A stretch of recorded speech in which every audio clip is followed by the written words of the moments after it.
On the news, Supreme Court reserves judgment in PDP and Labour Party cases, dismisses APM petition.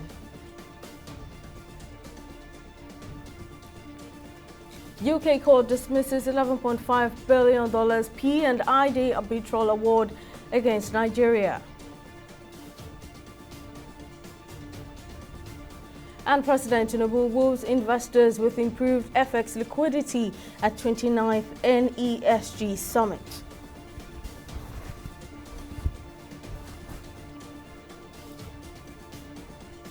Hello, welcome to News Now on TV 360 Nigeria. I'm Simisola Adigun.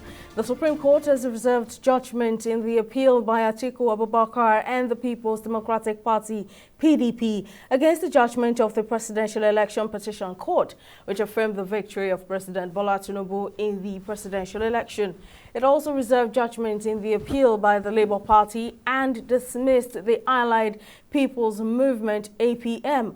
A 7-member panel of the court, led by Justice Iyango Koro, announced this on Monday after counsels to the parties had adopted their briefs of argument and made final submissions. The Apex Court took arguments from lawyers to parties on the motion filed by Atiku to supply fresh evidence on forged documents. Counsel to Atiku Abubakar, Uche Chris, also urged the court to grant the motion and allow their appeal, grant the prayer sought, and disqualify Tinubu. President Bola Tinubu has allayed the concerns of the business community, assuring them that crucial plans are underway to improve foreign exchange liquidity. Speaking at the 29th Nigerian Economic Summit in Abuja on Monday, President Tinubu says he is confident that by working closely with the private sector, financing the $3 trillion national infrastructure stock can be achieved in 10 years and not in 300 years. He added that his administration will honor every legitimate contract with respect to the nation's foreign exchange obligations. Nigeria's economy is in dire straits as the Debt Management Office says that the 2023 debt-to-revenue ratio of the country is 73.5%, which is not sustainable. Therefore, the Nigeria Economic Summit Group theme for this year's event, Pathways to Sustainable Economic Transformation and Inclusion, cannot come at a better time, as the stakeholders gathered to hear from the President the direction his administration is taking the economy to. A $1 trillion economy is possible by year 2026. And a $3 trillion economy is also possible within this decade. We can do it with double-digit inclusive and sustainable competitive growth. This is our agenda. I would like to charge you, the captains of industry here present, to commit yourself and redouble your effort to a vision of a renewed hope. With more than 133 million multidimensionally poor Nigerians, overwhelming insecurity, high inflation, and dwindling purchasing power of an ordinary Nigerian, the Nigerian Economic Summit Group says that the country is now at the precipice, pointing to potential more risk of stagnation and distress if a low growth and low investments era persists. To make in Nigeria, however, two striking drivers must be put in place. First, the National Emergency Energization Program to ensure easy access to stable, predictable, and affordable electricity supply. Second is the creation of the National Infrastructure Corridor Development Program that will ensure an integrated linkage and logistic network that will link value chains to sea, land, and airports. Three is the National Job Creation Plan that drives the creation of huge volume of high-quality jobs. The Minister of Budget and Economic Planning assures the gathering that the Bola Tinubu's administration will work with the private sector to harmonize policies for the growth of the economy. We have commenced the process of mid-term review of the National Development Plan. The coordinating Minister of the Economy have already secured approvals from you, and we are coordinating and incorporation of the renewed agenda as well as the 8-point agenda into the 8 priorities area of government, into the national development. We are personally committed to the implementation of plans, including the Agenda 2050. In the first part of 2023, Nigeria's economic growth weakened, and the real gross domestic product (GDP) growth fell from 3.3% in 2022 to 2.4% year-on-year in the first quarter of 2023. The challenging global economic context has put pressure on Nigeria's economy. However, domestic policies played a major role in determining Nigeria's economic performance going forward. Jide Olanino, TV 360 News. A UK judge has dismissed the $6.6 billion arbitrary judgment against Nigeria won by Briefcase Company Process and Industry Development P&ID Limited over a failed 2010 deal to develop a gas processing plant. Judge Robin Knowles of the Business and Property Court in London ruled that the award was obtained by fraud and what has happened in the case is contrary to public policy. P&ID had claimed Nigeria violated terms of its agreement by failing to provide gas for the power plant it wants to build for the country. With a judgment handed down fiscally in open court and electronically by email to the parties on Monday, Nigeria has succeeded in stopping the enforcement of the award, which was initially in favor of P&ID. Well, let's discuss this judgment further. Legal practitioner Liberos Oshoma joins me on the news. Thank you for your time, Mr. Liberos. Now, as a legal practitioner, what is your takeaway? What is the takeaway for you on this judgment? Yeah, a lot of us had consistently said that these are fallout of some of the fraud, institutional fraud committed by, those in government and their associates, before now. Remember, we are still battling with the Dan Etete transaction and to see how we can repatriate that. It's about $1.6 billion, back into Nigeria. And then you had, an arbitration judgment hanging over our head from $6.3 billion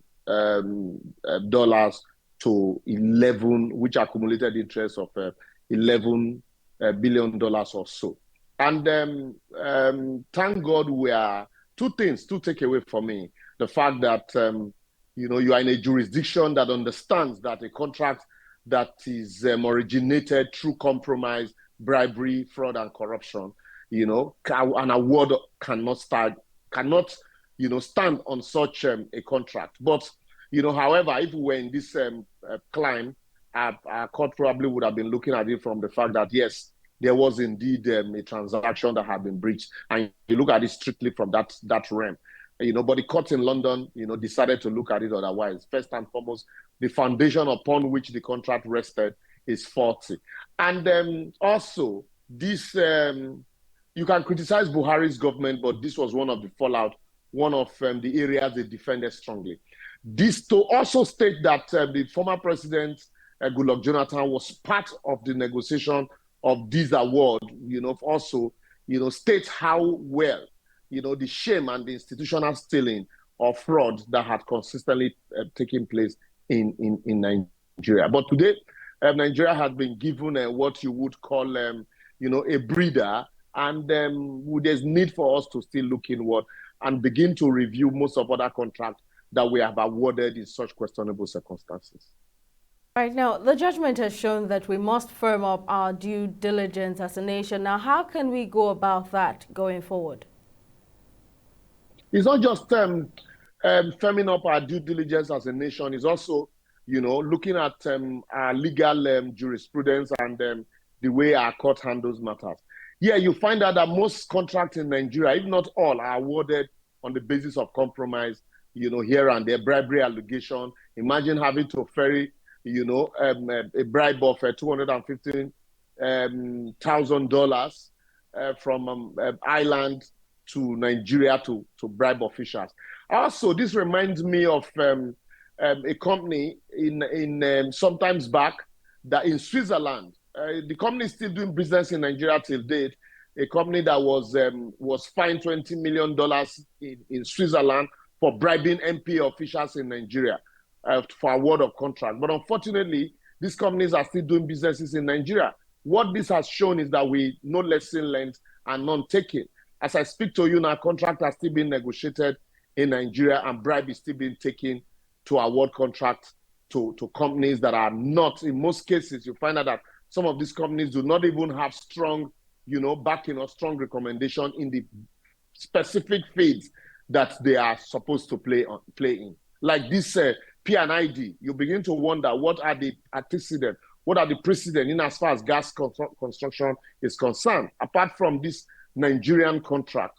And then a contract was awarded, and just a few months, 6 months down the line, they are in court, hoping to claim millions of dollars for breach of contract from Nigeria in connivance, unfortunately, with Nigerian officials. It shows that truly we are not ready as a country to do due diligence on the way and manner we award a contract. And also, we're also not ready as a country. So this should be a lesson for us, our judiciary also, that matters such as this we shouldn't just take them on the baseline, but the originating processes also need to be looked at.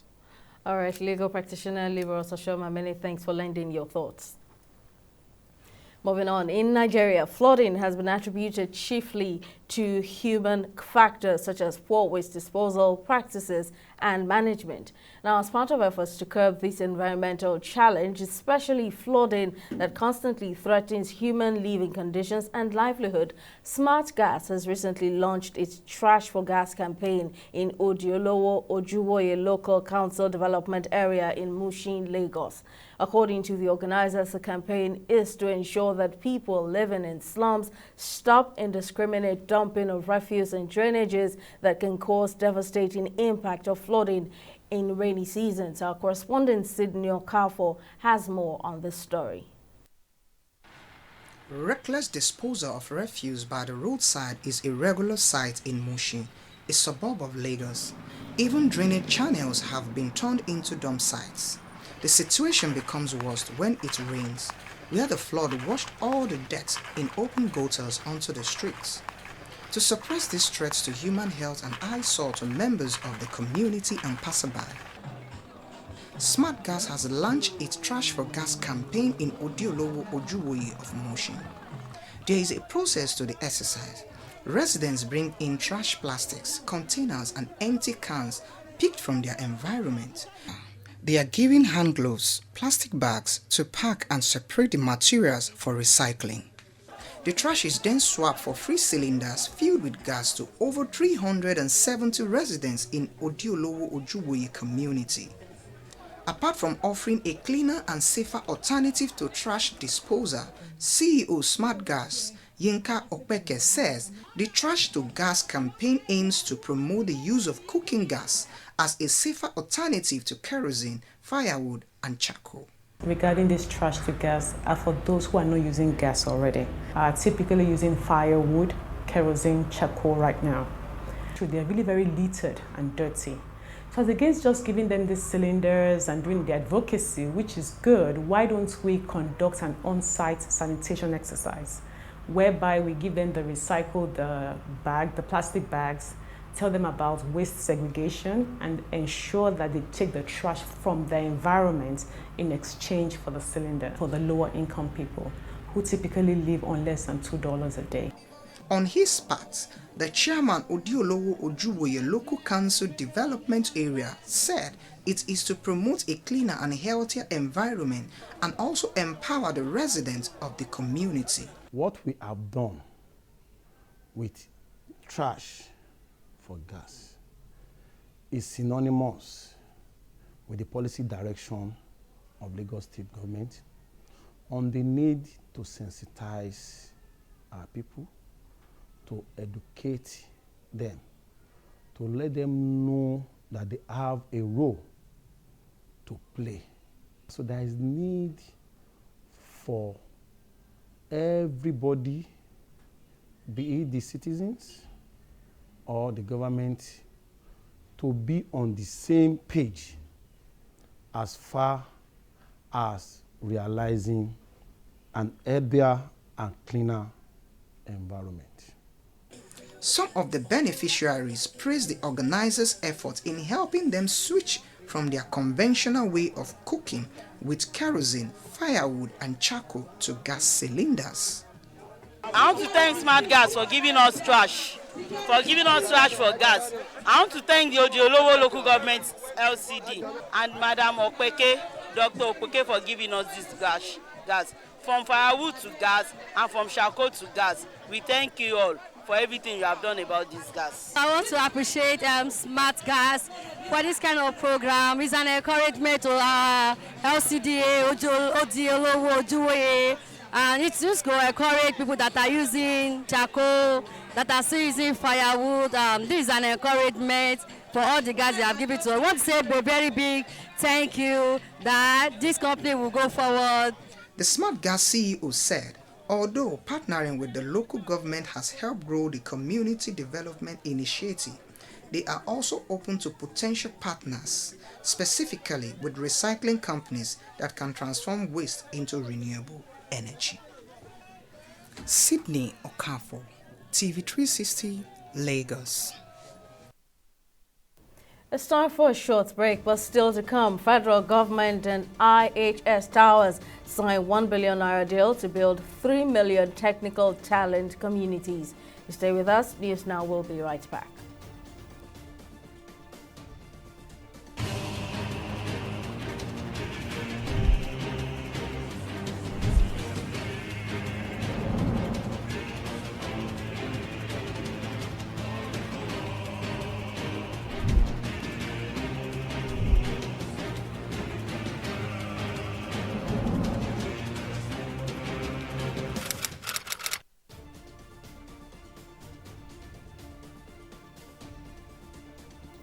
Welcome back. A quick recap of our top stories. The Supreme Court has reserved judgment in the appeal by Atiku Abubakar and the People's Democratic Party, PDP, against the judgment of the Presidential Election Petition Court, which affirmed the victory of President Bola Tinubu in the presidential election. It also reserved judgment in the appeal by the Labour Party and dismissed that of the Allied People's Movement, APM. A 7-member panel of the court, led by Justice Inyang Okoro, announced this on Monday after counsels to the parties had adopted their briefs of argument and made final submissions. We also told you that a UK judge has dismissed the $6.6 billion arbitrary judgment against Nigeria won by briefcase company Process and Industry Development P&ID Limited over a failed 2010 deal to develop a gas processing plant. Judge Robin Knowles of the Business and Property Court in London had ruled that the award was obtained by fraud, and what has happened in the case is contrary to public policy. P&ID had claimed Nigeria had violated terms of its agreement by failing to provide gas for the power plant it wants to build for the country. Now, just in case you missed any of our news bulletins, or for more updates, you can catch us on Limex World TV or log on to our website on www.tv360nigeria.com. You can also follow us on our social media platforms on Twitter, Instagram, and YouTube at TV360 Nigeria, or download our mobile app on Google Play Store and Huawei App Gallery. On Facebook, or at TV360 Online.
Let's now join Tamilore Akinkwole for business news. What's the latest, Tamilore? Thank you, Sumisola. Hello and welcome to Business News. The 17th edition of the OTL Africa Downstream Manager is currently underway in Lagos. The event serves as a pivotal gathering for key players from the downstream petroleum and gas sectors who will address Nigeria's oil refinery challenges. The event, which is organized in partnership with the Nigerian Midstream and Downstream Petroleum Regulatory Authority (NMDPRA) and other strategic collaborators, covered the entire spectrum of the midstream and downstream operation. Speaking at the event, Farouk Ahmed, the Chief Executive Officer of the NMDPRA, emphasizes the commitment of Nigeria's oil refinery companies to the global transition towards a net zero carbon emission world, which underscores their dedication to not only improving the local energy landscape, but also contributing to a more sustainable and environmentally friendly future. You know, the whole world is changing towards net zero, and Nigeria made a commitment to net zero by 2060.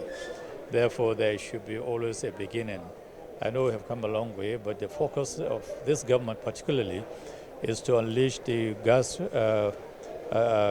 asset that we have in terms of transition fuel. We have over 208 trillion cubic feet of gas reserved, proven reserve. And if we can invest in that infrastructure and the development of the asset, we'll have a very easy transition into the net zero. The essence of this event ultimately is to ensure that the market is adept at what the best approaches should be, that there's understanding on who is where, and that the government is able to take a pulse of the industry and set the right tone from a policy perspective. The federal government has signed a $1 billion deal with telecommunications company IHS Towers to build learning communities across Nigeria for the 3 million technical talent programs. Minister of Communication, Innovation and Digital Economy Bosun Tijani announced the partnership on his X account on Monday. And the statement, Tijani revealed that the $1 billion fund received from IHS Towers encompasses not only financial support but also commitment that covers the salaries of 37 dedicated learning community managers for each location over the course of the next 3 years. We'll go on a break and be back with Stock Market Report.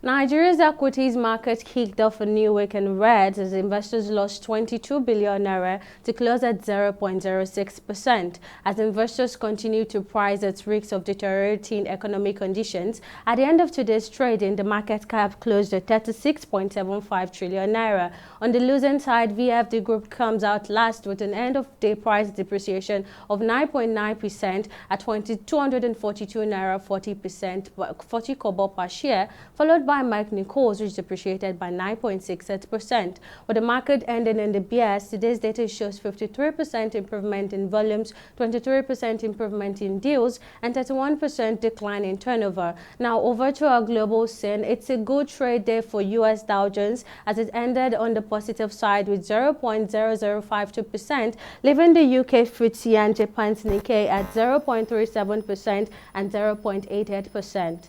And that's the stock market report. Simisola, back to you. Thank you very much, Tamila, for that update. And on the foreign scene, a Pakistani court has indicted former Prime Minister Imran Khan for leaking state secrets. According to reports, the charge adds to the huge volume of legal turmoil that the former Prime Minister has met since his removal in April 2022. A spokesperson for Khan's Pakistan party says the men were charged under the Colonial Era Official Secrets Act in a closed-door trial, adding the ruling will be challenged. Khan, who led Pakistan from August 2018 to April 2022, is charged with leaking a diplomatic letter between Washington and Islamabad that he says points to the role of the United States in forcing him out of office. Meanwhile, the U.S. and Pakistan have denied the claim. In entertainment, as part of efforts to promote and encourage artistry works, painting and sculpture in Nigeria, arts industry, the Society of Nigerian Artists Lagos and Ogun State chapters have staged a first-of-its-kind art show on the 17th edition of the annual October Rain Juried Art Exhibition tagged Cross Current. At the exhibition, which held over the weekend in Lagos in honor of Pa Timothy Fashiyi, a foremost contemporary Nigerian artist and former advisor to the federal government, Chairman, Society of Nigerian Artists Lagos State Chapter, Kolawole Olojokosoko, says the collaboration aims to showcase the expertise of budding talent in the arts world. Correspondent Comfort Samuel, who was at the event, files this report.